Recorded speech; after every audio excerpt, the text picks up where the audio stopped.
നമുക്ക് ക്ലാസ്സുകൾ ആരംഭിക്കാം. നിങ്ങൾക്ക് ഞാൻ ഇതുവരെ പറഞ്ഞു തന്നത് വാചകങ്ങളെക്കുറിച്ചാണ്. ഈ ക്ലോസുകൾ അടങ്ങിയിരിക്കുന്നതനുസരിച്ച്, വാചകത്തിൽ ക്ലോസുകൾ അടങ്ങിയിരിക്കുന്നതിനനുസരിച്ച് വാചകത്തെ നാലാക്കി തരംതിരിച്ചു. അതാണ്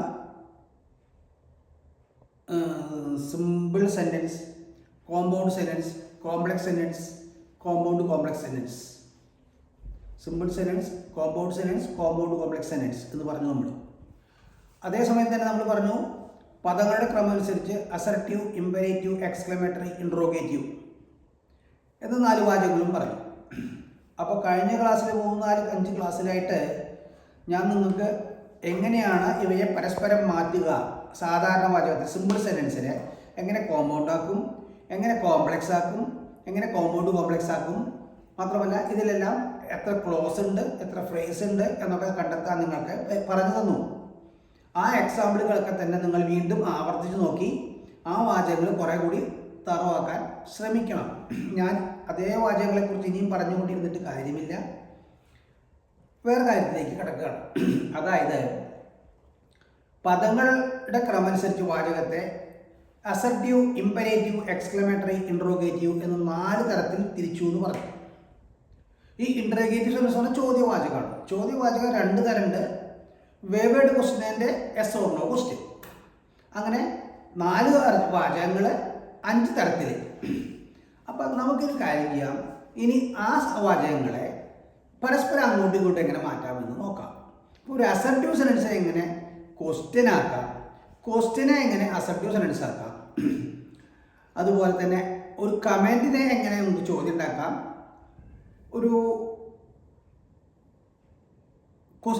ചോദ്യം ഉണ്ടാക്കാം. അതുപോലെ സാധാരണ വാചകത്തിലെ അസർട്ടീവ് സെൻറ്റൻസിനെ എങ്ങനെ നമുക്ക് എക്സ്ക്ലമേറ്ററി സെൻറ്റൻസ് ആക്കാം, എക്സ്ക്ലമേറ്ററി സെൻറ്റൻസിനെ എങ്ങനെ നമുക്ക് അസർട്ടീവ് ആക്കാം എന്നുകൂടി പഠിച്ചാൽ നമുക്ക് വാചകത്തിനെ കുറിച്ചുള്ള പഠനം പൂർണ്ണമാവും. അപ്പം നമുക്ക് ഇന്ന് ഒരു കാര്യം ചെയ്യാം.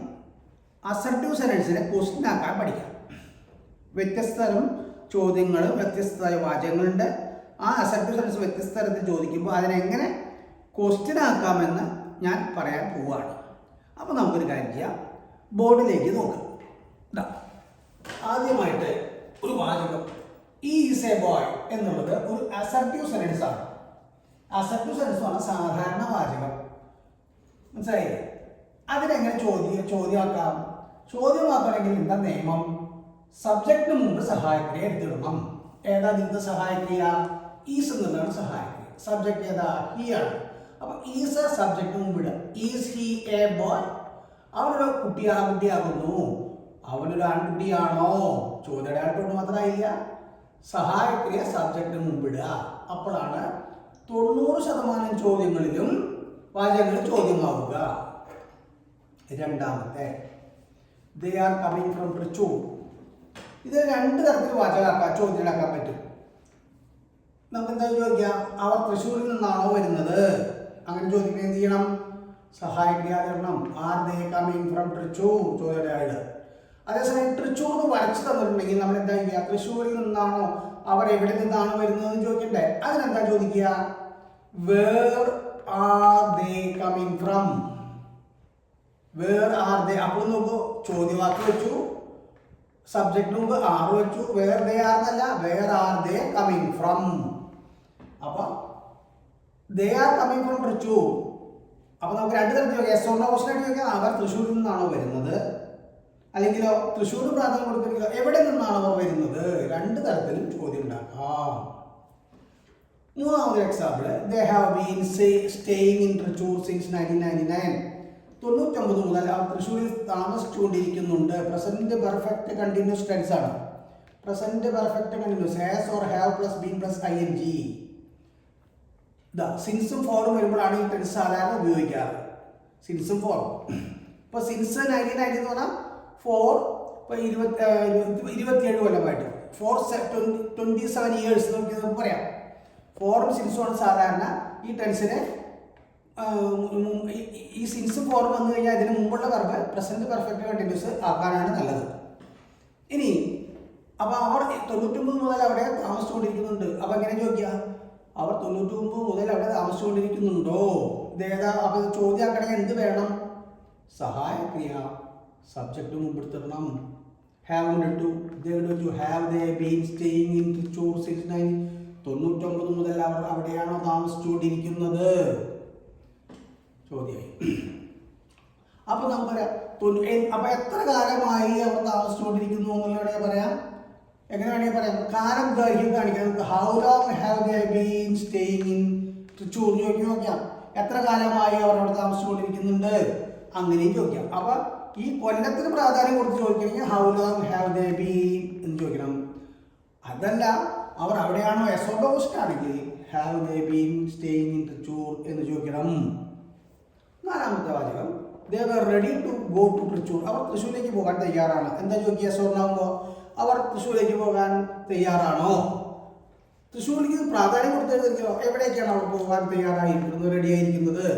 ഇതാ where they ready to go. എവിടേക്കാണ് അവർ പോകാൻ തയ്യാറായിരിക്കുന്നത്? അതേസമയം അവർ തൃശ്ശൂരിലേക്ക് പോകാൻ തയ്യാറായിരുന്നോ, തയ്യാറാണോ എന്ന് ചോദിക്കാൻ എന്താ വരിക? Where they ready to go to Thrissur. ഇത് ഇങ്ങോട്ട് വന്നു, ഇത് ഇങ്ങോട്ട് പോയി. ഇത് യെസ് ഓർ നോ ക്വസ്റ്റ്യൻ. ഇത് വേവേഡ് ക്വസ്റ്റ്യൻ, ഇത് യെസ് ഓർ നോ ക്വസ്റ്റ്യൻ. അതുപോലെ they will arrange the meeting at Thrissur. അവർ മീറ്റിംഗ് തൃശ്ശൂരിൽ അറേഞ്ച് ചെയ്യും. എവിടെ? തൃശ്ശൂരിൽ പ്രാധാന്യം കൊടുത്തു. എവിടെയാണ് അവർ മീറ്റിംഗ് അറേഞ്ച് ചെയ്യുക? Where will they. കേട്ടോ, വില്ല് കിടുവന്നു, ദേ കിടുവന്നു. വേർ വിൽ ദേ ചോദ്യ വാക്ക് വെച്ചു, സഹായക്കിനെ മറച്ചിട്ടു, സബ്ജക്റ്റ് ഇട്ടു. Where will they arrange the meeting. എവിടെയാണ് അവർ മീറ്റിംഗ് അറേഞ്ച് ചെയ്യുക? അപ്പോൾ തൃശ്ശൂർ ഉത്തരം വരും. തൃശ്ശൂർ വരും. അല്ലെങ്കിൽ അവർ തൃശ്ശൂരിൽ മീറ്റിംഗ് അറേഞ്ച് ചെയ്യുമോ? എസ് ഓർ നോ ക്വസ്റ്റ്യൻ എന്താ വരിക? സഹായക്കിനെ തുടക്കത്തിൽ വരണം. Will they arrange the meeting at Thrissur. അവർ തൃശ്ശൂരിൽ മീറ്റിംഗ് അറേഞ്ച് ചെയ്യുമോ? ഇങ്ങനെയാണ് അസർട്ടീവ് സെന്റൻസിനെ ചോദ്യവാചകങ്ങളാക്കാറ്. ചോദ്യവാചകങ്ങളാക്കുമ്പോൾ അവയെ വേവേഡ് ക്വസ്റ്റ്യനും ആക്കാം, യെസ് ഓർ നോ ക്വസ്റ്റ്യനും ആക്കാൻ സാധിക്കും. ഞാൻ ഈ തന്ന വാചകങ്ങൾ വീണ്ടും അവിടെ വീട്ടിൽ ഇരുന്ന് ആവർത്തിച്ച് എഴുതുക. 1-2 പ്രാവശ്യം ദിവസേന ഈ അടുത്ത ക്ലാസ് കേൾക്കുന്നവരെ ഇത് ആവർത്തിച്ച് എഴുതുക.